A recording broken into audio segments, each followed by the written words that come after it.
Good morning student. आज chemical kinetics का lecture number 5 के बारे में डिस्कशन करेंगे। लेक्चर नंबर 1, 2, 3, 4 में एवरेज रेट और इंस्टेंटेनियस रेट के बारे में बात की। इंस्टेंटेनियस रेट से ही कुछ इंटरेस्टिंग चीज आज डिस्कशन करेंगे। चलो बात कर रहे हैं इंस्टेंटेनियस रेट।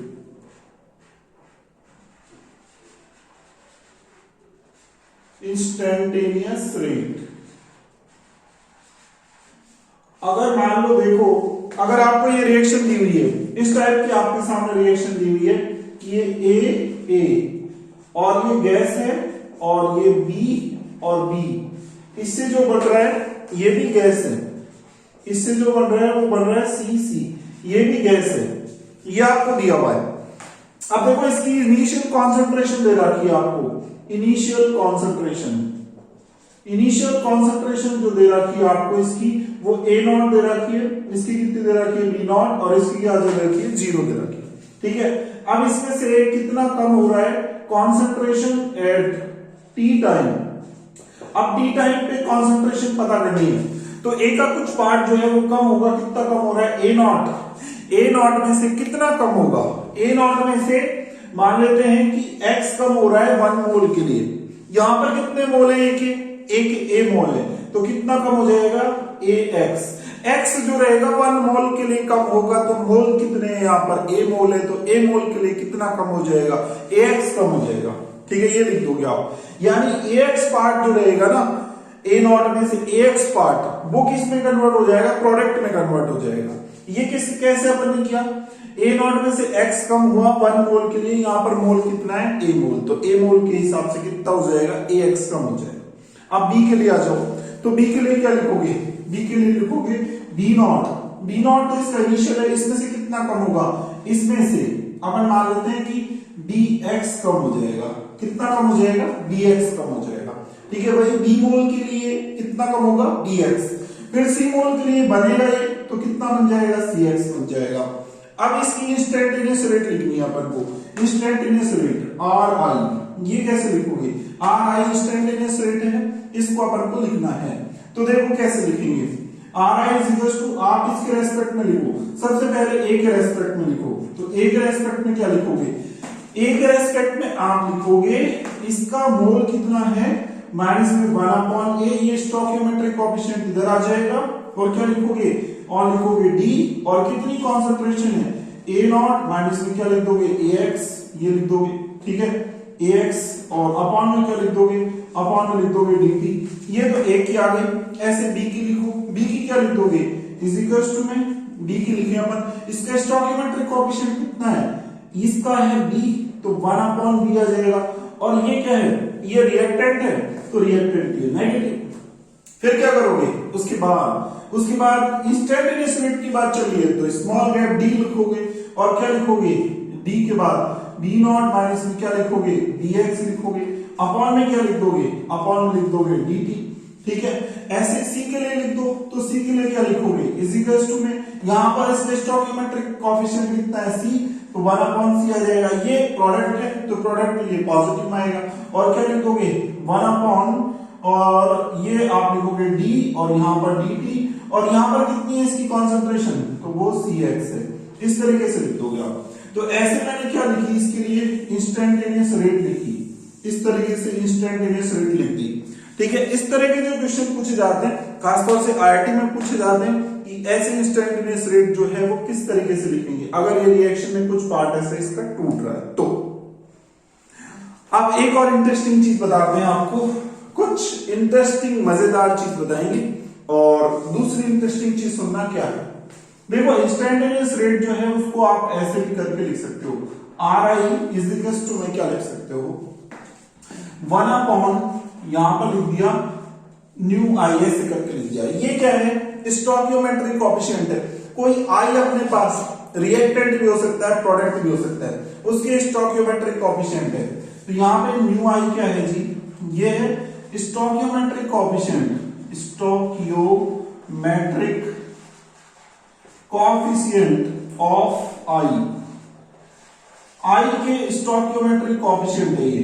ठीक है, आई कोई रिएक्टेंट भी हो सकता है, कोई प्रोडक्ट भी हो सकता है, कुछ भी हो सकता है। तो अगर मान लो रिएक्टेंट हुआ तो यहाँ पर रेट जो आएगी वो नेगेटिव आ जाएगी, और प्रोडक्ट हुआ तो क्या आ जाएगी, पॉजिटिव आ जाएगी। तो दोनों चल सकती है, नेगेटिव में भी चल सकती है, पॉजिटिव में भी चल सकती है, ठीक है। और फिर क्या लिख सकते हो, फिर आप देखो यहाँ पे कॉन्सेंट्रेशन लिखते हो ना, तो कॉन्सेंट्रेशन को क्या लिख सकते हो, मोल अपॉन वॉल्यूम लिख सकते हो। तो मैं ऐसे करके लिख रहा हूं, मोल अपॉन वॉल्यूम करके, वॉल्यूम को बाहर लिख दिया, ठीक है। और फिर क्या लिखोगे, अंदर क्या लिखोगे, अंदर लिखोगे डी एन आई।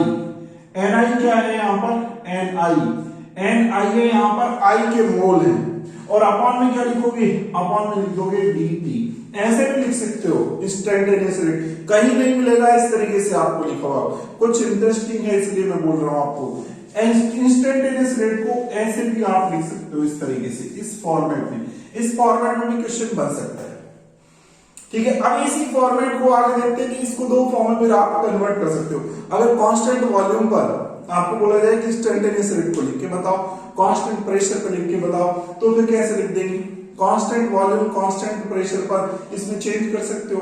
देखो अगर कांस्टेंट प्रेशर की बात करेंगे, एट कांस्टेंट प्रेशर, तो कांस्टेंट प्रेशर पर क्या लिखोगे, कांस्टेंट प्रेशर पर आप इसको चेंज कर सकते हो। देखो यहां पर है एन आई अपॉन वी, इसको क्या लिख सकते हो, P V is equal to N R T से लिखो, P V is equal to में क्या लिखोगे, एन आर टी, इससे आप लिखो। तो देखो यहां से क्या लिख सकते हो, यहां से लिख सकते हो P is equal to N R T upon में क्या लिखोगे V, ठीक है। अगर आप ये लगाते हो यहां पर, ये I के लिए बात चल रही है, I के प्रेशर की बात चल रही है, तो ये जो रहेगा, ये क्या रहेगा, ये आपका रहेगा NI हो जाएगा फिर, ठीक है। NI यानी मोल I के जो हो जाएंगे वो NI हो जाएंगे।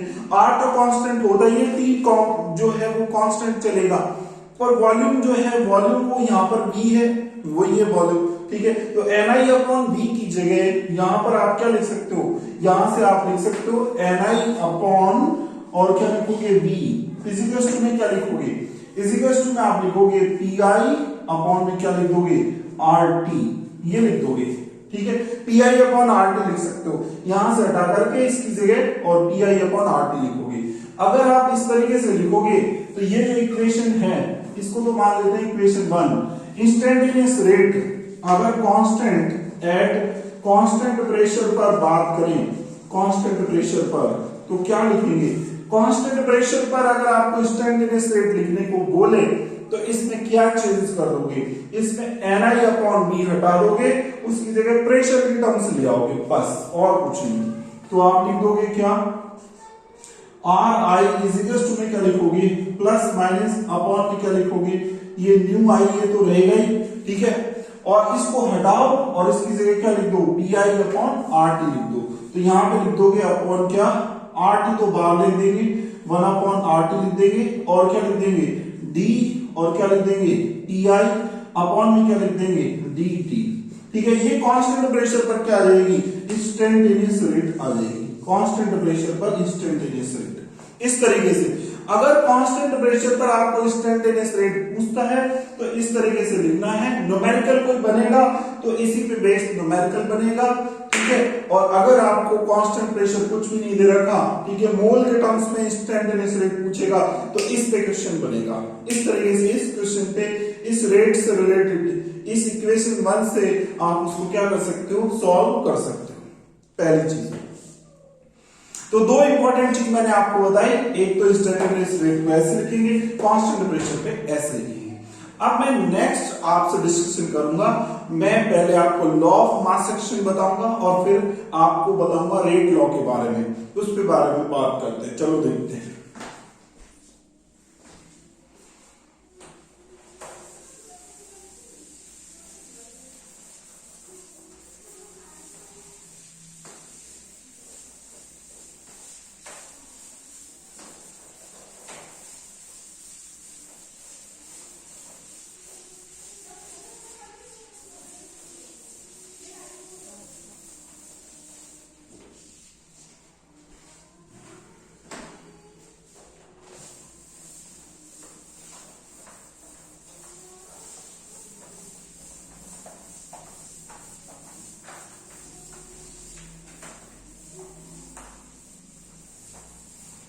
चलो बात करते हैं अपन जो बात कर रहे हैं वो बात कर रहे हैं हम नेक्स्ट। मैं बात कर रहा हूं लॉ ऑफ मास एक्शन के बारे में, ठीक है। तो लॉ ऑफ मास एक्शन क्या है इसको समझते हैं। देखो, तो एक मैं आपके सामने इक्वेशन लिख रहा हूं। इक्वेशन क्या है, ए प्लस बी, इससे बन रहा है प्रोडक्ट, इससे प्रोडक्ट बन रहा है, ठीक है। तो ये कोई रिएक्शन है अपने सामने। अब ये जो रिएक्शन है, इस रिएक्शन में अपन को रेट लिखनी है। तो रेट लिखनी है, rate according to law of mass action. Law of mass action के अकॉर्डिंग रेट लिखनी है, ठीक है। तो वो कैसे लिखोगे, वो सिंपल है। आप क्या करोगे, आप सिंपल ये करोगे, आर प्रोपोर्शनल क्या लिखोगे, यहां पर जो आपके सामने रिएक्टेंट है वो क्या है, ए, ठीक है। ए की पावर क्या लिखोगे, स्मॉल ए। यहां पर जो भी इसके स्टोइकियोमेट्रिक कोएफिशिएंट है उसको पावर की फॉर्म में ले जाना है। और क्या लिखोगे, बी, इसका स्टोइकियोमेट्रिक कोएफिशिएंट क्या है, स्मॉल बी, इसको पावर की फॉर्म में ले जाओगे। तो इस तरीके से रेट लिख दोगे। जो यहां पर रिएक्शन में स्टोइकियोमेट्रिक कोएफिशिएंट है वही यूज कर रहे हो आप, ठीक है, वो के वो लगा रहे हो। तो ये जो रेट बनेगी आपकी, ये जो रेट आई है इसको खोल के आप लिखोगे आर इज इक्वल टू के, ए की पावर स्मॉल ए और बी की पावर क्या, स्मॉल बी। ये जो रेट आई है आपकी, वो रेट किसके अकॉर्डिंग आई है, ये आई है लॉ ऑफ मास एक्शन के अकॉर्डिंग रेट आई है। अब अगर मान लो यही रिएक्शन है और इसकी रेट अगर आपको देनी है रेट लॉ के अकॉर्डिंग, तो पहली चीज तो ये हुई। अब दूसरी चीज पे आ जाओ।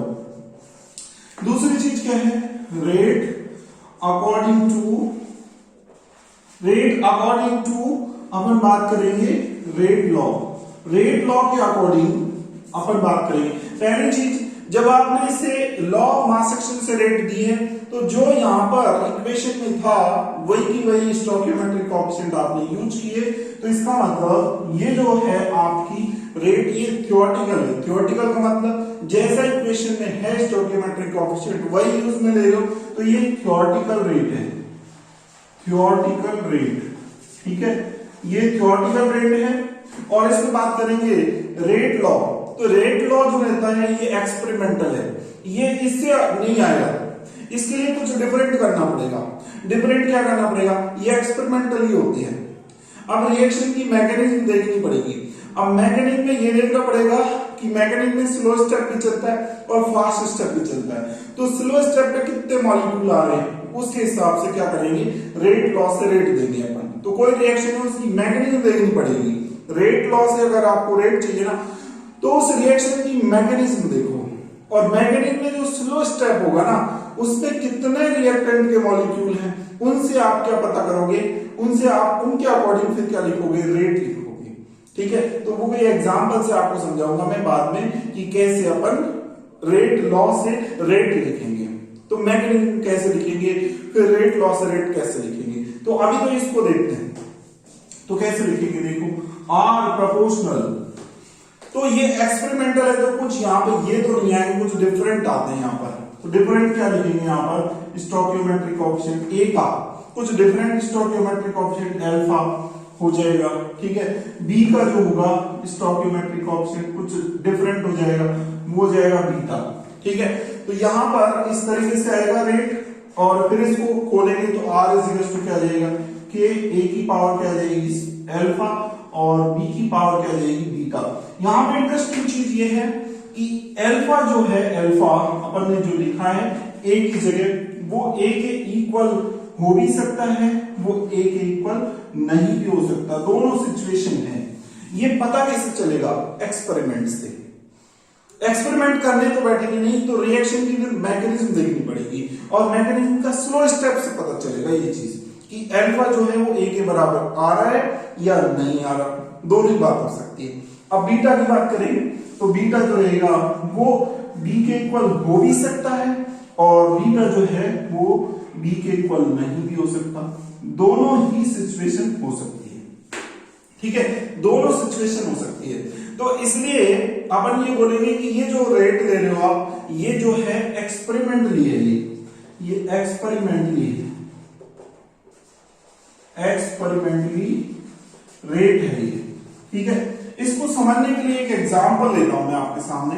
एग्जांपल मैंने ये लिया, सपोज ये है आपके सामने N2O5, ये चेंज हो रहा है, इसको हीट कर रहे हैं, तो हीट करने पर ये चेंज हो रहा है NO2 में, और किसमें चेंज हो रहा है, O2 में चेंज हो रहा है। इसको बैलेंस कर दो, तो यहाँ पे 2 लगा दो, यहाँ पर क्या लगा दो, यहाँ पर जो है आपके पास ऑक्सीजन कितने हो गए, यहाँ पे 4 लगा दो। अब आपके पास ऑक्सीजन काउंट करो कितने हो गए, 8 और 2 कितने हो गए, 10, और इधर भी 10, तो ये बैलेंस हो गई।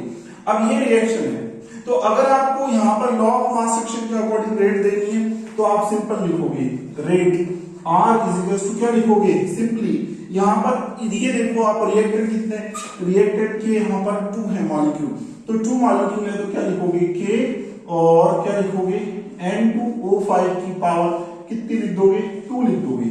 ये जो रेट आई है वो किसके अकॉर्डिंग रेट आई है, ये है rate according to law of mass action. ये रेट जो आई है लॉ ऑफ मास एक्शन के अकॉर्डिंग आई है, ठीक है, लॉ ऑफ मास एक्शन के अकॉर्डिंग ये रेट आई है। अब अगर मान लो आपको किसके अकॉर्डिंग पता करनी है, रेट लॉ के अकॉर्डिंग पता करनी है, तो इसकी मैकेनिज्म लिखनी पड़ेगी। अब मैकेनिज्म देखो, मैकेनिज्म क्या होगी इसकी, तो मैकेनिज्म इसकी ये होगी, देखो सबसे पहले क्या होगा कि ये N2O5 है, ये N2O5, ये टूटेगा N2O5, किस में टूटेगा, ये NO2 में टूटेगा और NO3 में टूटेगा, इसमें टूटेगा। फिर क्या होगा कि NO3 जो होगा वो फिर दूसरे मॉलिक्यूल के साथ जुड़ेगा N2O5 के, और 2 मॉलिक्यूल है ना यहाँ पर, तो यहाँ पर ये जो स्टेप होगा वो कैसा होगा, स्लो, ठीक है, स्लो स्टेप होगा। और ये जो बात करेंगे, ये वाला निचला वाला जो स्टेप होगा वो कैसा होगा, फास्ट होगा। देखो यूजुअली जो फर्स्ट स्टेप होता है वो स्लो, और सेकंड स्टेप यूजुअली फास्ट होता है। तो सेकंड स्टेप में क्या बनेगा, यहाँ पर बनेगा 3NO2, 3 ऑक्सीजन 3 नाइट्रोजन, 2 1 ये 3 नाइट्रोजन, और ऑक्सीजन यहाँ पर कितनी है, 8 है, तो प्लस में क्या हो जाएगा O2। ये आपके सामने बना, ठीक है। इसको आप क्या करोगे, इसको देखोगे तो आपके सामने जो इक्वेशन आएगी वो वही आ जाएगी, ये NO3 से NO3 कैंसिल, एक N2O5 से कितने हो जाएंगे, 2 N2O5, और एक NO2 और 3 NO2 से मिलकर के 4 NO2 आ जाएगा, और एक O2 से मिलकर के आ जाएगा, एक O2 यहाँ पर रहेगा। तो इन दोनों इक्वेशन को मिलाओगे तो ये आ जाएगी। मैकेनिज्म का मतलब है कि रिएक्शन कितने भी स्टेप में हो रही हो, सब स्टेप को जोड़ करके मैकेनिज्म जो रिएक्शन अपन ने लिखी है वो की वो आ जानी चाहिए। तो ये स्लो स्टेप है, और ये कैसा है, ये फास्ट स्टेप है, ये फास्ट स्टेप है, ठीक है। तो स्लो स्टेप में रिएक्टेंट के कितने मॉलिक्यूल है, 1, तो यहां से जो आप रेट लिखोगे R is equal to K, और क्या लिखोगे N2O5 की पावर क्या लिखोगे, 1। ये जो रेट आ रही है आपकी वो किसके अकॉर्डिंग है रेट, ये आप लिखोगे rate according to rate law. ये रेट लॉ के अकॉर्डिंग क्या आ गई है, रेट आ गई है, रेट लॉ के अकॉर्डिंग आई है ये रेट, ठीक है। इससे आप पता करोगे कि यहां पर जो 2 आ रहा है, 2 देखो लॉ ऑफ मास सेक्शन में जो ऊपर आएगा पावर में वो मॉलिक्यूलरिटी बताएगा इस रिएक्शन की, और रेट लॉ में जो ऊपर आएगा वो ऑर्डर बताएगा। तो अपन ये बोलेंगे N2O5 के बारे में, क्या बोलेंगे N2O5 के बारे में, इंटरेस्टिंग चीज N2O5 इसके बारे में ये बोलेंगे कि इसमें देखो लॉ ऑफ मास सेक्शन में ऊपर जो आ रहा है ना पावर में, वो मॉलिक्यूलरिटी बताएगा।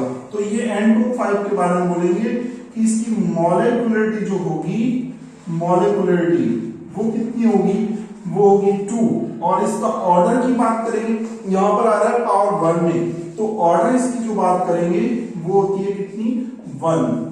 अब बात करेंगे ऑर्डर ऑफ रिएक्शन क्या होती है, मॉलिक्यूलरिटी ऑफ रिएक्शन क्या होती है, तो वो बाद में अपन नेक्स्ट लेक्चर में उसके बारे में डिस्कशन करेंगे।